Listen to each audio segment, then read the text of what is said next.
बिस्मिल्लाहिर्रहमानिर्रहीम। अस्सलाम वालेकुम नाज़रीन कराम, मैं हूं मखदूम शहाबुद्दीन और आप देख रहे हैं मेरा फेसबुक और यूट्यूब चैनल। उम्मीद करता हूं आप सब लोग बखैर वाफ़ियत होंगे और जहां भी होंगे अपने अहले खाना समेत खुश भी होंगे और महफूज भी। नाज़रीन कराम, 23 अक्टूबर 2024 बुध के दिन बड़ी आम तरीन डेवलपमेंट्स हैं।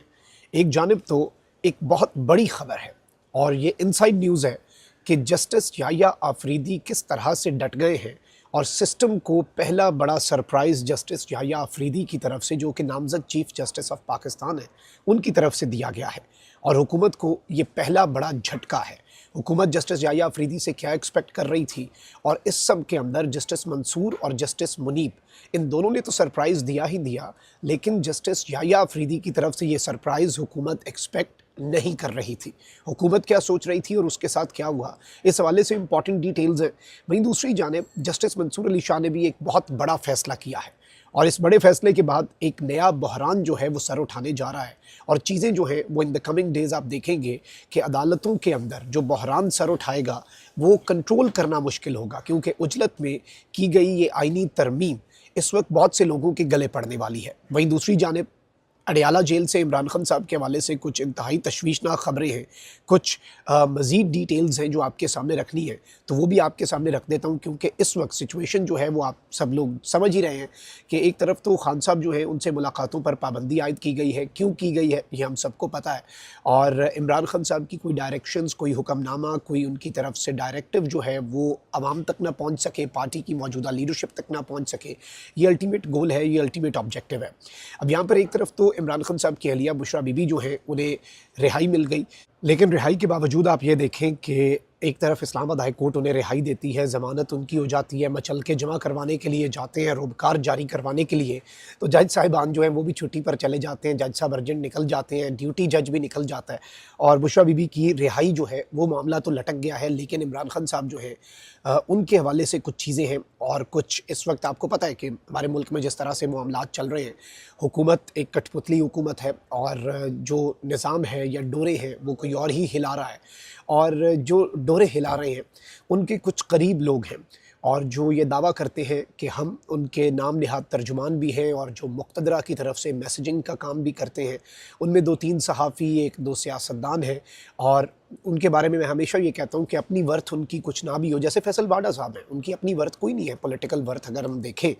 लेकिन एक तिनका हकीर हूँ लेकिन मैं हवाओं का पता देता हूँ। तो फैसल वाडा साहब जो हैं उन्हें पहले से पता था कौन चीफ़ जस्टिस बनेगा और उन्हें इसलिए पहले से पता था, क्यों पता था? उन्हें इसलिए पता था क्योंकि जिन्होंने ये नाम पार्लिमानी कमेटी को बताना था कि तुमने जो नाम निहाद मुशावरत का ढोंग रचाना है, उसके बाद तुमने ये नाम फ़ाइनल करना है, फैसल वाडा साहब उनके क़ुर्ब का दावा करते हैं, ये एक एस्टैब्लिश्ड फैक्ट है। उसी तरह से कुछ और जर्नलिस्ट भी हैं और मुनीफ फ़ारूक साहब हैं,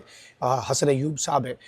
ये भी मुक़्तदरा के बहुत करीब हैं और इनके सोर्सेज़ बड़े तगड़े होते हैं। तो अब इस सब में मैं आपको बता दूँ कि मुनीफ फ़ारूक साहब ने इमरान खान साहब की अडयाला जेल में हालत ज़ार, जिसके हवाले से ऑलरेडी बहुत से कंसर्न्स मौजूद है और इमरान खान साहब ने खुद भी तस्दीक की कि उनके सेल की बिजली भी बंद हुई, उन्हें खाना भी जो है वो सही नहीं दिया जा रहा, उन्हें वर्जिश के लिए भी नहीं निकलने दिया जा रहा, उन्हें कैद तन्हाई में रखा गया है और जो बीच में मजबूरन निज़ाम ने इस आस पर के कप्तान शायद आइनी तरमीम के हक़ में कोई कॉम्प्रोमाइज़ करते हुए वोट दे देगा, तो वो 45 मिनट की मुलाकात में कम से कम और कुछ नहीं हुआ। खान साहब ने एब्सोल्युटली नॉट ही कहना था आइनी तरमीम पर और वो उन्होंने कह दिया, लेकिन खान साहब की हालत ज़ार कन्फर्म हो गई कि जी ये सब कुछ हो रहा है। अब यहाँ पर मुनीफ फ़ारूक साहब जो है उन्होंने इमरान खान साहब के हवाले से कुछ मज़ीद तशवीशनाक डेवलपमेंट्स जो हैं वो बताई हैं और उनका ये कहना है कि इमरान खान को मज़ीद पीछे कर दिया गया है और उनका राब्ता मुनक़ता कर दिया गया है और जेल में ट्रायल के दौरान समाअत के वक्त सहाफ़ियों से बातचीत भी अब नहीं होगी, जो काम अगले साल होने थे वो भी अब इसी साल कर लिए जाएंगे। अब ये नुक्ता बड़ा ख़तरनाक है और बहुत ही ज़्यादा अलार्मिंग है कि इमरान खान साहब जो है उन्हें जेल ट्रायल के दौरान भी समाअत के वक्त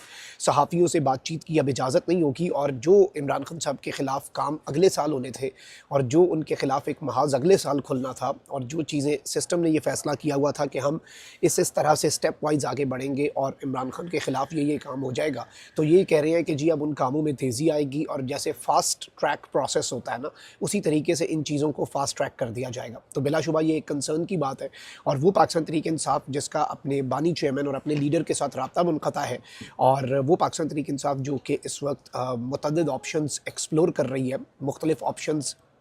सोच रही है, क्योंकि उसे दीवार से लगा दिया गया है। और जब आपको बहुत ज़्यादा दीवार से लगाया जाए और आगे आपके पास कोई रास्ता ना हो, फिर एक ही ऑप्शन होता है कि आप कम से कम तोड़ ना सकें, लेकिन आप कोशिश करते हैं कि दीवार ही तोड़ दें। तो पाकिस्तान तहरीक-ए-इंसाफ तो इस वक्त उस फेज़ में जाती हुई नज़र आ रही है। अब एक तरफ ये डेवलपमेंट्स हैं, तो वहीं दूसरी जानिब मैं आपके सामने 2-3 और बड़ी अहम तरीन और इंटरेस्टिंग खबरें जो हैं वो रखने जा रहा हूँ। एक तरफ तो पाकिस्तान के जो सीनियर मोस्ट इस वक्त जज हैं, चीफ जस्टिस के बाद जस्टिस मंसूर अली शाह, जिन्होंने 26 अक्टूबर को चीफ जस्टिस ऑफ पाकिस्तान बनना था और जिनका रास्ता रोकने के लिए इंतहाई मुतनाज़ा तरीक़े से आइनी तरमीम की गई और जो जुडिशल पूरे का पूरा स्ट्रक्चर है मुल्क का वो तब्दील कर दिया गया। जुडिशरी के विंग्स जो हैं वो क्लिप कर दिए गए, उनके जुडिशरी के पर जो हैं वो मुकम्मल तौर पे काट दिए गए और जुडिशरी को एग्जेक्टिव के मातहत कर दिया गया ऑफिशियली। और अनऑफिशियली एग्जेक्टिव किसके मातहत है वो आपको भी पता है। तो टेक्निकली जुडिशरी को इनडायरेक्टली मुक़्तदरा के ताबे जो है वो कर दिया गया। लेकिन इस सब के अंदर जस्टिस मंसूर अली शाह साहब जो हैं वो काजी फ़ाइज़ ईसा साहब को रोज़ाना की बुनियाद पे कोई ना कोई सरप्राइज़ मिल रहा है। आज उन्हें जस्टिस हसन नज़र रिज़वी की तरफ से मिला। अब मैं आपको ये भी बता दूं कि जस्टिस याह्या अफरीदी साहब जो हैं उन्होंने इस वक्त 2-3 चीज़ें की हैं। उन्होंने काजी फ़ाइज़ ईसा के साथ भी मुलाकात की, उन्होंने जस्टिस मंसूर अली शाह साहब जो है उनके साथ भी मुलाकात की और जस्टिस याह्या अफरीदी ने अदालती अमला जो है, सारा स्टाफ जो है, उसके साथ भी बहुत डिटेल में मुलाकातें की और उनसे भी टास्क दे के उन्हें कहा है कि अब मुझे आप ब्रीफ करें। यानी he is about to take off, वो अपना काम जो है वो शुरू करने जा रहे हैं। इस सब में काजी साहब के लिए तो बड़ा सरप्राइज़ ये है कि जस्टिस मंसूर अली शाह जो हैं वो काजी फ़ाइज़ ईसा का अलविदाई जो फुल कोर्ट रेफरेंस है वो अटेंड नहीं करेंगे और कल जस्टिस मंसूर अली शाह साहब जो हैं वो अपनी फैमिली के साथ उम्रे की अदायगी पर जा रहे हैं। और इससे 2-3 चीज़ें बड़ी वाज़ेह होती हैं। आज एक वीडियो भी जस्टिस मंसूर अली शाह साहब की आई कि फ़िक्र ना किया करें जी, अल्लाह को जो मंजूर होता है वही होता है, इंसान कुछ नहीं कर सकता और जो अल्लाह ने किया है वो बेहतर ही है, हर चीज़ में अल्लाह की बेहतरी होती है। और अब वो उम्रे पे जा रहे हैं, तो काजी फ़ाइज़ ईसा साहब के लिए ये भी एक बहुत बड़ा धचका है कि उनका जो फुल कोर्ट रेफरेंस है उसमें एक सीनियर मोस्ट जज शिरकत नहीं करेगा। और आप ये याद रखिएगा कि काजी साहब तो 10-11 महीने के लिए पाकिस्तान पे मुसल्लत हुए थे। जस्टिस मंसूर अली शाह साहब जो हैं, ये आइनी तरमीम ना होती तो उन्होंने 3 साल तक के लिए पाकिस्तान का चीफ जस्टिस बनना था। उनसे बहुत से लोग डरे और उसके बाद जो कुछ भी हुआ। लेकिन इस वक्त एक चीज़ तो ये है कि कुछ चैलेंजेस जो हैं वो सिस्टम को इस वक्त फेस करने पड़ेंगे। और इसमें मैं आपको ये भी बता दूं कि जस्टिस मंसूर अली शाह इस्तीफ़ा बिल्कुल भी नहीं देंगे और वो अपना काम जारी रखेंगे। और इस आइनी तरमीम में बहुत सारी कमज़ोरियाँ तो हैं और इस वक्त जो झगड़ा शुरू होना है ना, आप अभी देखिएगा कि होता क्या है, क्योंकि झगड़ा जो होगा वो इस बात पर पहला झगड़ा शुरू होगा कि कौन सा केस जो है वो आइनी बेंच में जाएगा और कौन सा केस सुप्रीम कोर्ट में जाएगा। और 70 से 80% केसेस में अब झगड़ा शुरू हो जाएगा और इससे अभी आप देखेंगे कि गुडमुड जिस तरह से चीज़ें होंगी, एक खिचड़ी पकेगी और सिस्टम के लिए बहुत बड़े चैलेंजेस होंगे। लेकिन यहाँ पर एक बहुत बड़ा क्लेम जो है वो आया है और ये क्लेम किया है कुछ बहुत इंपॉर्टेंट कोर्ट रिपोर्टर्स हैं जो कि जस्टिस मंसूर अली शाह के भी करीब समझे जाते हैं, काजी साहब जिनसे खाइफ रहते हैं, उन सर्कल्स में भी ये बात हो रही है। और अब इस बात में मज़ीद वज़न इस तरह से है कि 2 दिन पहले ही अंसार अब्बासी साहब ने कहा कि हुकूमत की पहली पसंद जस्टिस याह्या अफरीदी है, लेकिन अगर जस्टिस याह्या अफरीदी ने इनकार कर दिया कि मैं जजेस को सुपरसीड नहीं करूँगा अपने सीनियर्स को, तो फिर उस केस में जस्टिस अमीनुद्दीन बन जाएंगे। अब जस्टिस अमीनुद्दीन बड़े ख़ास किस्म के, और वैसे तो इन्होंने टॉप 5 का पैनल सोचा हुआ था, वो मौलाना ने बीच में टॉप 3 वाला पैनल किया तो जस्टिस अमीनुद्दीन का रास्ता रुका। अब यहाँ पर जस्टिस अमीनुद्दीन साहब जो हैं उनके हवाले से पहले ये बात कही जा रही थी कि जस्टिस याह्या ने अगर इनकार कर दिया तो जस्टिस अमीनुद्दीन को बनाएंगे। अब यहाँ पर एक बहुत बड़ी डेवलपमेंट ये है और कुछ खबरें आ रही हैं कि हुकूमत की उम्मीदों पर उस वक्त पानी फिरा